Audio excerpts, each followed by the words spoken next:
Wara li l-qorti sabet li l-Avukat Ġenerali kiser il-Kostituzzjoni u d-drittijiet fundamentali ta' Adrian Delija bħala kap tal-Oppożizzjoni u bil-pressjoni qawwija li saritlu mill-kap tal-Partit Nazzjonalista biex jingħata kopja tar-rapport Grant immedjatament wara sentenza tal-istess qorti, l-Avukat Ġenerali Peter Gregg bat kopja tar-rapport tal-inkjesta maġisterjali.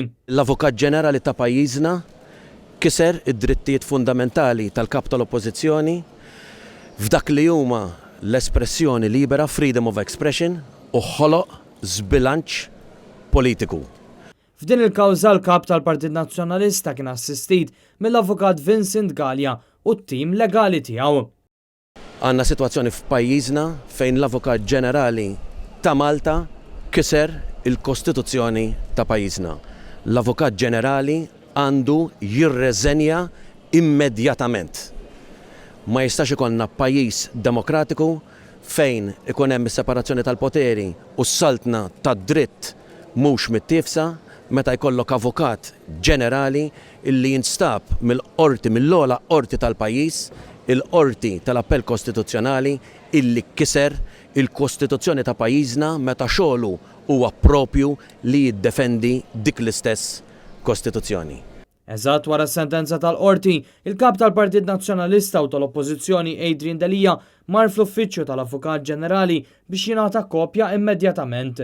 Dan wara li kien ilu sentejn jipprova jaħbi dan ir-rapport. Bl-Avukat Ġenerali rid li jirbaħ aktar ħin u jgħaddu jumejn oħra qabel jgħaddi kopja tar-rapport lil Adrian Delija.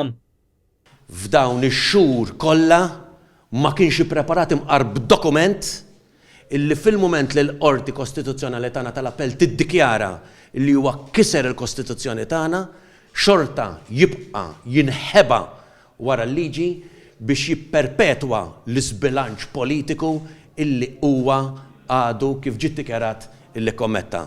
Dan issa huwa każ ċar fejn b'intenzjoni, bi premeditazzjoni l-Avukat Ġenerali u narġa' inqis u ngħid dak li għad ftit ġranet ilu huwa iva kompliċi biex ikompli jikkrea u jarraq is-sitwazzjoni li għandna f'pajjiżna bħalissa. Fl-istqarrija l-Partit Nazzjonalista qal li l-kap tal-Oppożizzjoni mhux biss għamel pressjoni biex jingħata kopja immedjatament, iżda wkoll qal li l-Avukat Ġenerali kellu jirriżenja minnu fih wara d-deċiżjoni tal-qorti li ddikjarat li kiser il-Kostituzzjoni li suppost għandu jiddefendi kif ukoll il-Konvenzjoni Ewropea. Il-kawża li kien fetaħ Adrian Delija hija rebħa kbira għal poplu Malti Wawċi fil-ġlieda sabiex toħroġ il-verità kollha u biex issir ġustizzja. Dan meta l-Avukat Ġenerali Peter Gregg kien għażel li jibqa' jiddefendi lil ftit f'Kastilja u ma rridx li jagħti kopja sħiħa tar-rapport dwar Grant lil kap tal-Oppożizzjoni għax ma kienx seħħa liħ fil-kexxun. Bid-deċiżjoni tiegħu bekk ħoloq żbilanċ kbir politiku bejn il-Gvern u l-Oppożizzjoni.